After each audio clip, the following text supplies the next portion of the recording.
আজকে আমি রান্না করব মজাদার লইট্টে শুটকি। সেই জন্য এখানে আমি সর্বপ্রথমে পেঁয়াজ মরিচটাকে সুন্দর করে হালকাভাবে ভেজে নেব।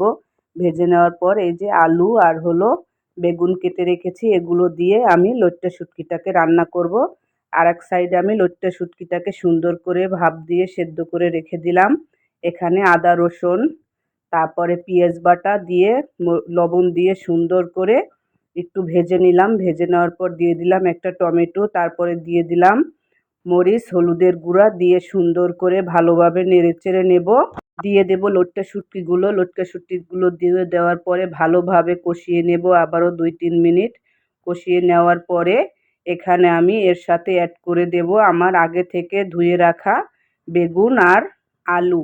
এগুলোকে এক এক করে সবগুলো দিয়ে দেব।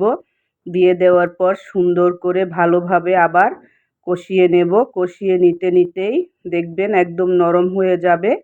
এখন আমি এই যে কষিয়ে নিতে আসি, ঢাকনাটা একটু দিয়ে দেব। দিয়ে দিলে সুন্দর আস্তে নরম হয়ে যাবে।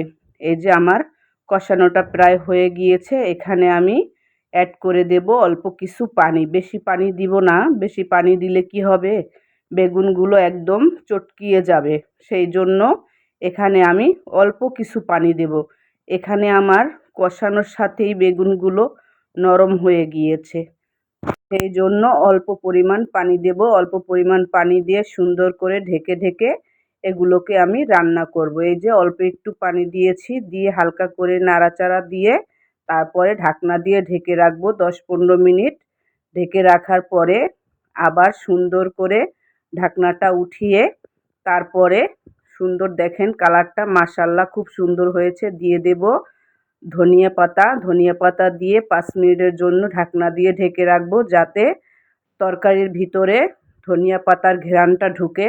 তারপরে আবার ঢাকনাটা সরিয়ে দিয়ে দেব নেড়েচেড়ে দেওয়ার পরে এখানে আমি জিরার গুঁড়াটা অ্যাড করে দেব। জিরার গুঁড়া অ্যাড করে দিয়ে আবারও ঢাকনাটাকে ঢেকে রাখবো 2-3 মিনিটের জন্য। দিয়ে ঢেকে রাখলে কি হয়, মশলাগুলো পারফেক্টভাবে সবজির ভিতরে ঢুকে যায়।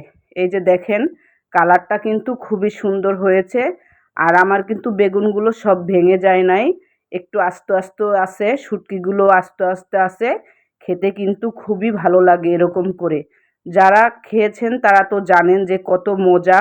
আর যারা না খেয়েছেন তারাও একবার হলেও ট্রাই করে দেখবেন, এত পরিমাণ মজা হয়, জিহ্বায় লেগে থাকবে। দেখেন কালারটা মাশাআল্লাহ খুবই সুন্দর। একবার যদি ট্রাই করেন বারবার আপনাদের এই শুটকিটা রান্না করে খেতে ইচ্ছে করবে। আমি শুটকি কখনো খেতাম না, কিন্তু এখন শুটকি খেতে খেতে এখন শুটকির প্রেমে পড়ে গিয়েছি।